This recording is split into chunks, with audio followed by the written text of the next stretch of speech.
In this video, we are going to fix Microsoft Store error code 0x8024500c. So without any further ado, let's get started. The first solution that you can do is that you need to run the troubleshooter for Windows Store apps. How we can do that at the start, make a right click, scroll up and click on settings.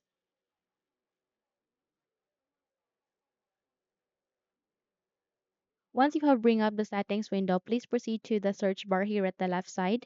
Type for Windows Space Store. Then wait until you can see Find and Fix Problems with Windows Store Apps. Click on it and then click on Next so that you can detect problems and this process or procedure will automatically fix for you. Once you have done it, restart your computer and check if the error has been fixed. But if not, another solution that you can do is that you need to reset the Microsoft Store cache. Press Windows key and R key together. Type for this wsreset.exe. Click on the OK button. Once you have completed the procedure, I want you to check if the error has been resolved. Okay? Now that's it. If you found this video helpful, kindly like and subscribe. You may also click or turn on the notification bell so that you will be notified for more upcoming tutorials. Thank you and have a good day.